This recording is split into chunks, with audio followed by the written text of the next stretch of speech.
What's up, guys? I'm Dr. Oak. I'm a chiropractic neurologist that loves to game, and today I'm going to show you a drill that can decrease your reaction time that pretty much no one really knows about. So, first off, I think we all know how important reaction time is when it comes to video games, and it really doesn't matter what game you're playing. And when it comes to online games, it's extremely important. And we'll blame our deaths on anything, right? Slow ping rate, server lag, girlfriend getting in the way of the screen, you name it. And the thing is though, an average ping rate is like 50 to 100 milliseconds. And the average reaction time speed of a human is 250 milliseconds. But pro gamers get down to like 150 milliseconds and under. So there's actually way more room for improvement by just hitting some reaction time exercises with our brain. So let's go over how we can change that. We're going to use a neurologic technique that will rewire your muscles for faster reactions. It's a technique called reciprocal inhibition. So reciprocal inhibition is a scientifically proven method that's already being used by athletes that require explosive and fast reaction time. So it's really nothing new, but it's new in the gaming space. Now, essentially, it's a technique that's going to help your fingers press the buttons faster once your brain has already figured out what button it wants to press.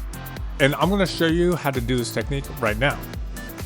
So this technique is actually snipped out of my Neuroquick Reflex Program. So if you're interested in becoming a better gamer at the raw performance level, give it a click. I have it below. You can try it for free. Now, what most people don't realize is that our muscles are literally fighting against themselves when you game. So this can cause hand fatigue, decreased actions per minute, and most importantly, decreased reaction time. So let me break down reciprocal inhibition. It works because your fingers are in a constant game of tug of war, right? You have muscles that move your finger up, and then you have muscles that move your finger down. So if our goal is to press down as quickly as possible, then we need the muscles that bring your finger up to relax. That way they're not fighting against yourself.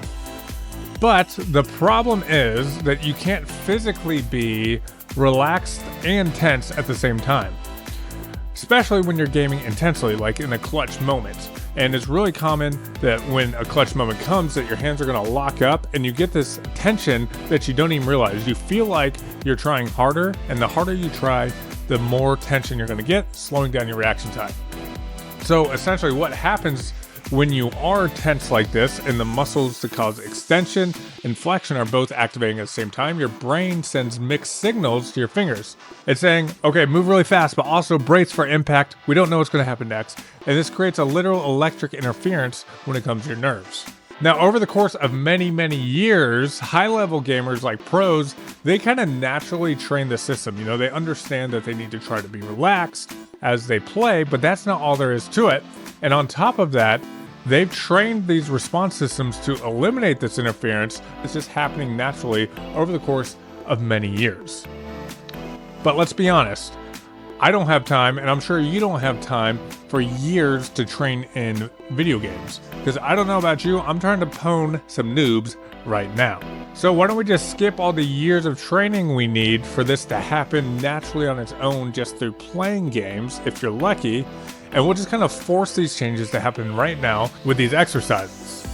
Now, okay, so let's start by just getting everything to try to relax a little bit. Start by just putting your hands on your normal gaming position on your keyboard. Once you're there, start with your shoulders and bring your shoulders up towards your ears and hold them really tight, right? And you're just kind of flexing your traps or these muscles right here and hold it for a full 5 seconds, okay? So 1, 2, 3, 4, 5, right? And then you just want to relax from there, okay? Now, that will help train your brain the difference between relaxed and not relaxed. Next, while your hands are still there, take your arms and do the same thing. I want you to take your hands while they're still on the keyboard and flex every muscle in your whole arms and your forearms and your fingers where you're just really tense. Hold it for 5 seconds. 1, 2, 3, 4, 5. Okay? Now, you should feel a little more relaxed in the arms as well.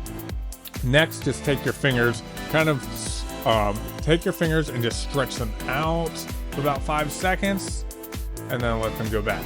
Okay, so 1, 2, 3, 4, 5, and just let them go right back on your keyboard.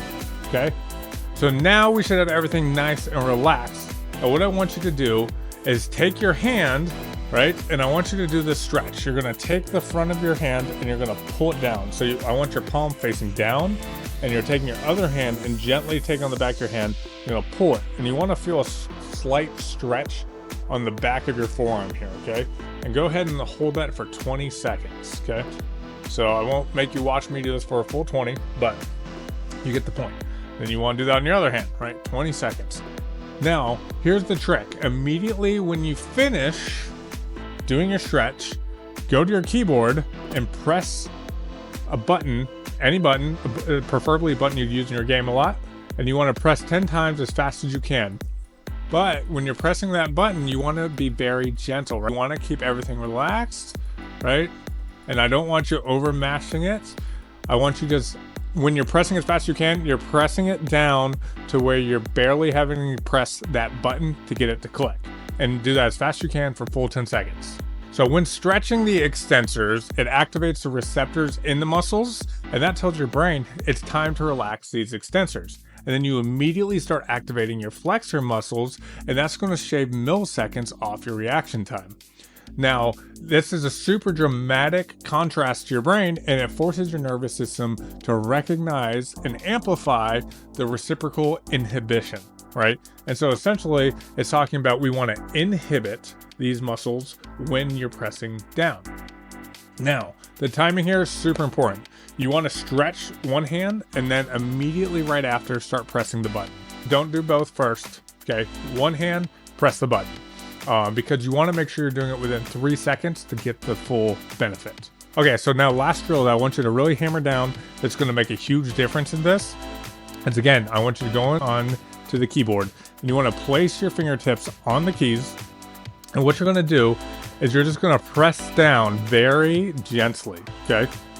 So you're trying to find the exact amount of force it takes you to press the key down without over smushing it. Just the minimal amount of force it takes for you to press the button. I want you just to close your eyes and get a feel for that and do it like 100 times to where your fingers really understand how much pressure is needed to take that button down. Because what happens with most people when they're trying to have fast reaction time, they press the buttons way harder than they need, and because of this, use those finger muscles extra to bring your finger forward, and it's going to cause that tug-of-war effect to make it harder to bring your finger back up, right? And so that's going to make it harder for you to press the next button, decreasing your actions per minute. So what I want you to do is do this 2 minutes before each match that you play, okay? Kind of integrate it into your daily gaming routine or your weekly gaming routine. Whenever you game, just do both of those exercises in between each round, okay? And over time, you're going to start noticing a change in your reaction time. I would try to stick with this for at least 7 days and you should start feeling the difference. But then if you can do this for 3 weeks, it will start to become automatic. And that's when we'll start kind of training your brain to make this the new normal for you. Now, these drills alone will for sure increase your reaction time, but that's not all there is to reaction time, right? All we were doing there is work on how fast essentially you can move your finger itself. But that's after your brain has already processed what you need to do.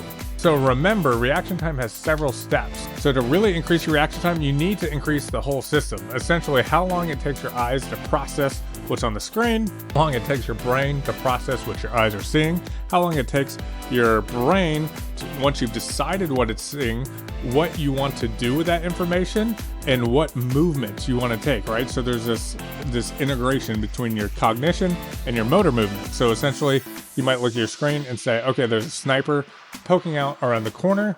I'm going to hit the deck. So you want to hold down the prone button, right? And so all that is happening in your head at the same time. First, you had to find the sniper on the screen. Then you had to say, okay, I could either shoot back at him, I could try to get out of his way, I could try to step to the side, and you decide, I'm going to hit the deck. So you got to hit control. Now you have to tell your finger, I'm going to press this button to go prone, and your finger has to execute that. So really, this drill works on that very last part of the step.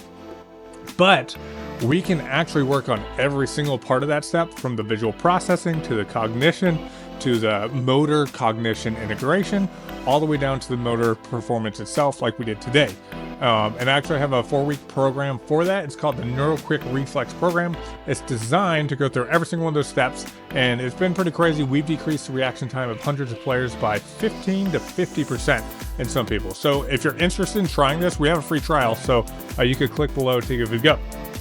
Now, if you've made it this far, you're already ahead of 95% of gamers who will never really even look at doing this type of technique, but it'll give you a huge edge, way more than just getting better internet. So go ahead, do me a favor, drop a comment below if there's any topics in gaming performance you want me to cover next. We can go over things like aim, reaction time, decision making, multitasking, even game specific tasks. Just let me know in the comments. This whole channel is designed to help increase your raw gaming performance, and we use science to do that. So I'll see you next time at Dr. Oak GG. It's time to get good.